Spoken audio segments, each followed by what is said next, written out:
Les sentiers du bonheur.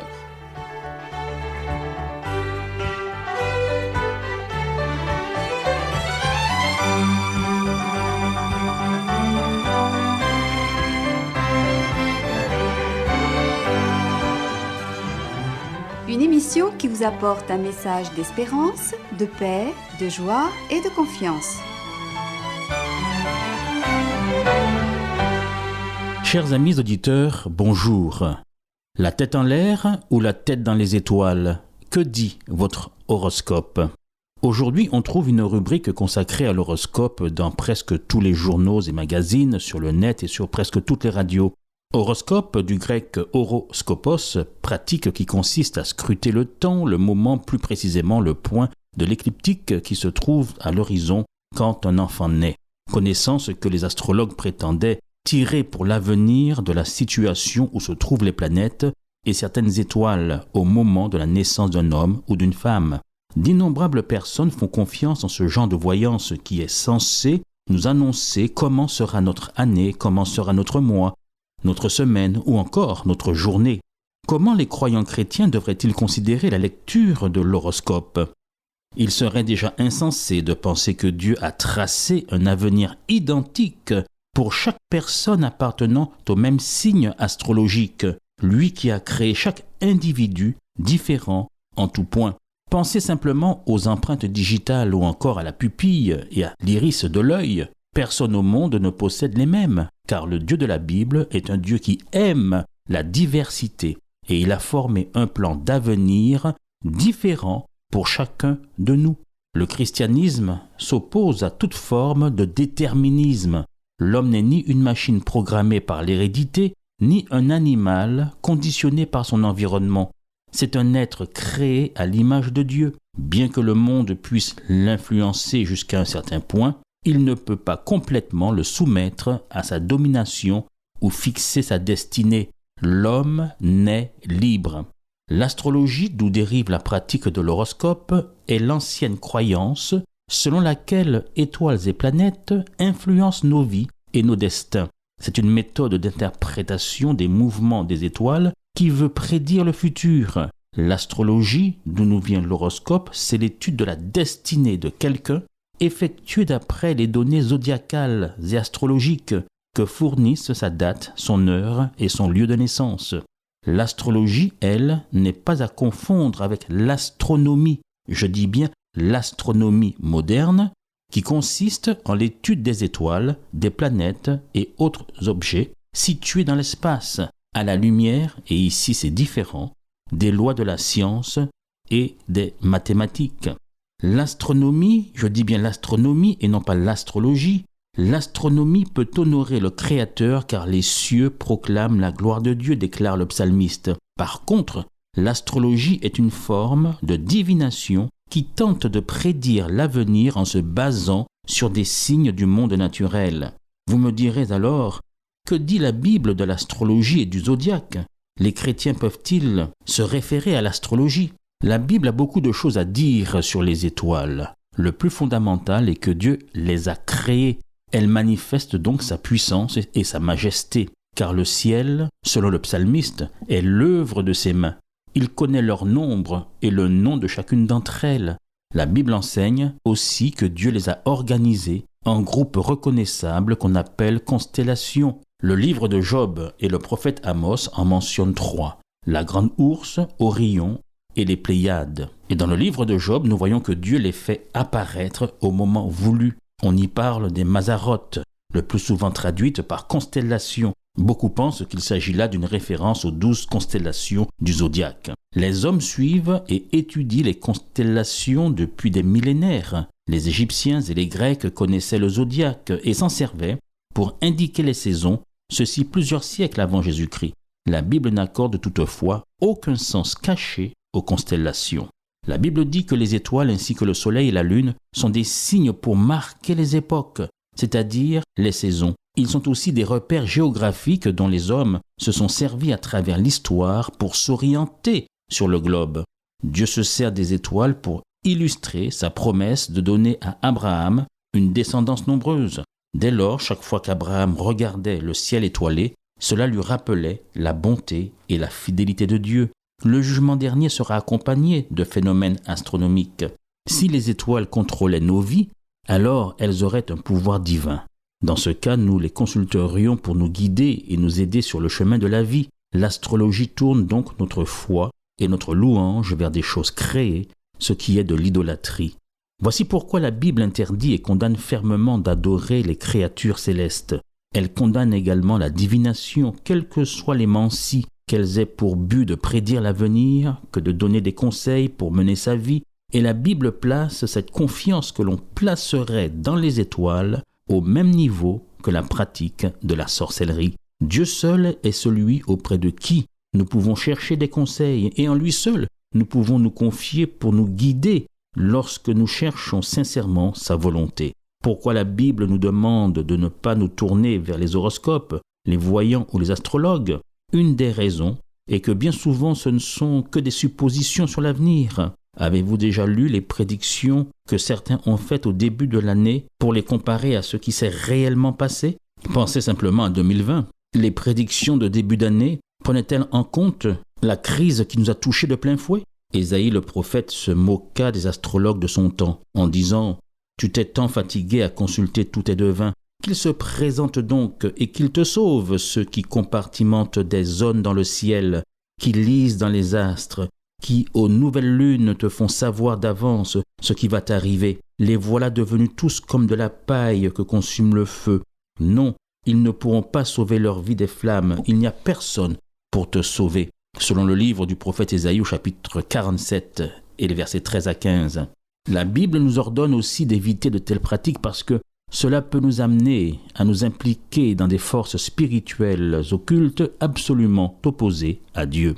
Au lieu de trouver la vérité, nous ne trouverons que du mensonge. Au lieu de trouver la liberté, nous ne trouverons que l'esclavage spirituel. Voici pourquoi la Bible dit « Quiconque fait ces choses est en abomination à l'Éternel ». L'horoscope est une pratique interdite par la parole de Dieu, tout comme la divination, la lecture de la paume de la main, la boule de cristal, le tarot, les feuilles de thé, l'analyse des manuscrits, les planches Ouija, la télépathie, la kabbale, le vaudou, la pendule, l'astrologie, l'observation des étoiles, la clairvoyance, la clairaudience, le maraboutage, le fétichisme et autres pratiques divinatoires. Ce n'est donc pas un conseil, mais un ordre de la Bible que l'on trouve dans le Lévitique au chapitre 19 et au verset 26. Ne pratiquez pas la magie ni la divination. Voici cette promesse biblique concernant l'avenir de tous ceux qui ont mis leur confiance en Dieu et non pas dans les étoiles. La tête en l'air, donc pour regarder vers Dieu et non pas vers les étoiles. Au psaume 84 et au verset 5, il est dit « Heureux ceux qui placent en Dieu leur appui, ils trouvent dans leur cœur des chemins tout tracés. » Dans le livre des Proverbes au chapitre 19 et au verset 21, il est dit « Il y a dans le cœur de l'homme beaucoup de projets, mais c'est le dessein de l'Éternel qui s'accomplit. » Le prophète Ésaïe déclare « Ne crains rien, car je suis avec toi. Ne promène pas des regards inquiets, car je suis ton Dieu. Je te fortifie, je viens à ton secours. Je te soutiens de ma droite triomphante. » L'apôtre Paul, dans son épître aux Romains, dit ceci « Nous savons du reste que toute chose concourt au bien de ceux qui aiment Dieu, de ceux qui sont appelés selon son dessein. » L'apôtre Paul, dans son épître aux Philippiens, déclare « Ne vous inquiétez de rien, mais en toute chose faites connaître vos besoins à Dieu par des prières et des supplications avec des actions de grâce. » Et il poursuit dans son épître aux Romains « Car j'ai l'assurance que ni la mort, ni la vie, ni les anges, ni les dominations, ni les choses présentes, ni les choses à venir, ni les puissances, ni la hauteur, ni la profondeur, ni aucune autre créature, et les étoiles en font partie, ne pourront nous séparer de l'amour de Dieu manifesté en Jésus-Christ notre Seigneur. » Et l'apôtre Jean affirme « Dans le monde vous aurez à souffrir bien des afflictions, mais prenez courage, moi, Jésus, j'ai déjà remporté la victoire sur le monde. » La Bible dit que les astres ont pour mission de raconter la gloire de Dieu et de manifester l'œuvre de ses mains, et non d'influer sur le destin de l'homme. Se confier à son horoscope et consulter les astres plutôt que la Bible, attribuer aux astres ce qui appartient à Dieu seul, c'est de l'idolâtrie, ni plus ni moins. La Bible dit de nous détourner de telles pratiques dangereuses et mensongères et de nous tourner vers le Dieu vivant et vrai. Le prophète Ésaïe proclame que c'est aux instructions et aux messages du Seigneur qu'il faut revenir. Lire l'horoscope peut paraître inoffensif, mais en faisant cela, non seulement vous laissez une place à la superstition dans votre esprit, mais en plus, vous vous tournez vers des puissances autres que Dieu pour guider votre vie. Lisez la Bible. Elle révèle le Dieu qui a créé les étoiles et donné la vie à chacun de nous. Il nous est rapporté dans la Bible que les astrologues de Babylone étaient incapables d'aider leur roi à comprendre son rêve mystérieux. Mais Dieu avait accordé à son pieux prophète Daniel des vrais dons du Saint-Esprit et on l'amena devant le roi pour qu'il lui donne la clé de son rêve. Lisez cette histoire dans la Bible, elle vous en apprend beaucoup sur le regard qu'elle porte sur ce genre de pratiques divinatoires. Daniel répondit en présence du roi et dit « Ce que le roi demande est un secret que les sages, les astrologues, les magiciens et les devins ne sont pas capables de découvrir. Mais il y a dans les cieux un Dieu qui révèle les secrets et qui a fait connaître au roi Nebuchadnezzar ce qui arrivera dans la suite des temps. Voici ton songe et les visions que tu as eues sur ta couche. Oui, les étoiles doivent nous émerveiller et nous rappeler la puissance, la sagesse et l'infinité de Dieu. Nous devons nous en servir pour marquer les temps et pour nous rappeler de la fidélité de Dieu. Ce faisant, nous reconnaissons le Créateur du ciel. Notre sagesse vient de Dieu, pas des étoiles. La parole de Dieu, la Bible, nous guide dans notre vie.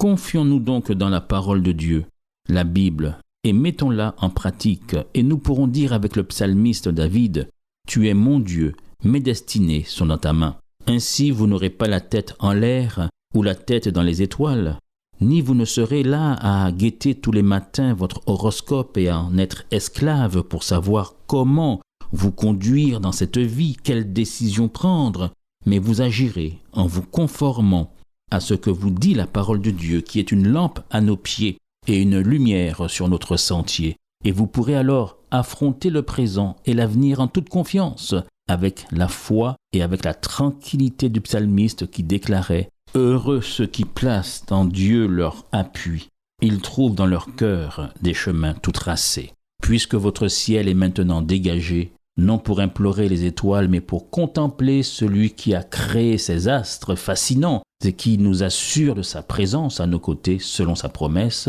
tous les jours de notre vie, alors nous vous disons à la semaine prochaine, chers amis auditeurs. Comme les étoiles, fraîches dans ce ciel noir, laissant la lumière briller de monde à part. Comme les étoiles, fraîches dans ce ciel noir, laissant la lumière briller de monde à part. Demande à part. C'était votre émission hebdomadaire, Les Sentiers du Bonheur. Un programme présenté par l'Église adventiste du 7e jour.